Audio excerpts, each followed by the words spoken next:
Riley, and this is a breaking news report. It's just in! There's been an outbreak of the bubonic plague in a small town with an amazing football team of Cabell. We're now here with Dr. Fuzzykins for more information about this disease. Thank you, Kara. The bubonic plague, aka Yersinia pestis, is a bacterial infection that is found in and carried by rats, small rodents, squirrels, fleas, and other dirty animals.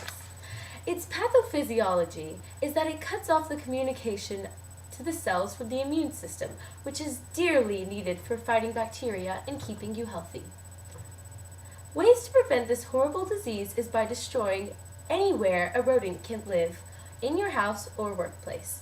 Get your house sprayed often by insecticides to kill off fleas. Treat your pets with a flea eliminator, and avoid sick or dead animals.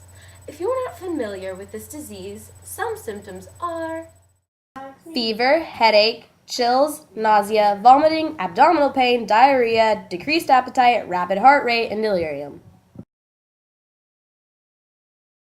If you are infected with this disease, here are the treatments I would recommend. They are antibiotics and supportive care. For example, if someone develops lung problems caused by this disease, they will put on a ventilator. Doctor, is there anything the public can do to prevent the disease from spreading in this town? Yes, Madeline. If you do not want the bubonic plague infecting your area, then you need to stay as sanitary as possible and keep your home and family safe from dead foreign animals. If you have seen someone or a family member with any symptoms, help them get medical help so it doesn't become an outbreak. Thank you, Doctor. If you live in Coppell, please be prepared for this rapidly spreading epidemic. If you live in any surrounding areas like Plano or Carrollton, please take our prevention techniques, and remember, be clean. With more details, we turn to Schweppes Aquarius in Filo Cuesta.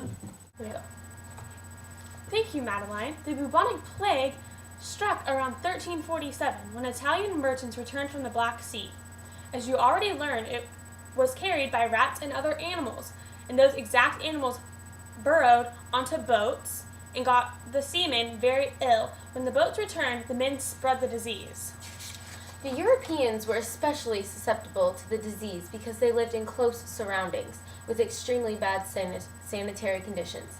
They also often ate stale or diseased meat because refrigeration had not yet been invented.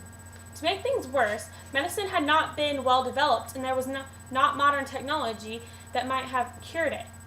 Bad medical advice also increased the plague. People often advised not to bathe because open skin pores might let the disease in. The death rate was 90% for those exposed to the bacterium from the time of infection to death was less than 1 week. The death toll was about 137 million victims. The bubonic plague killed 2 million victims a year. The plague was also referred to as the Black Death because the skin disease turned people a dark gray color. Bubonic plague was one of the most feared diseases of the ancient and medieval world. Nobody could tell what caused it, and most people who got it died within a few days screaming in pain. As you can see, the bubonic plague became more common as the years went on. In 1347, which was the first outbreak, it's the dark orange, the bubonic plague wasn't very common. But then, as years went on, it became more common and spread to more areas, and then became less common in the gray area. In this map, the red lines indicate the dates in which the bubonic plague was infecting those areas. The red line is the course of the Black Death in 6 months intervals. Think it's no biggie? Look at some of these. This is someone who had got a symptom on their arm. It doesn't look that bad, but they ignored it and it killed them.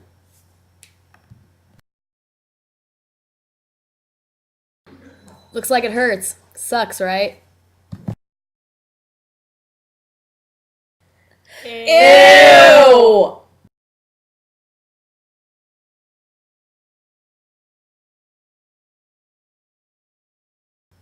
These are some examples of bubonic plague out of control.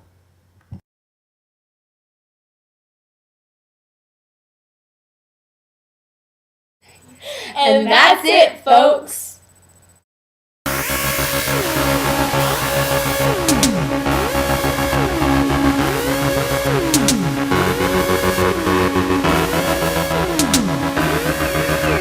Music on demand.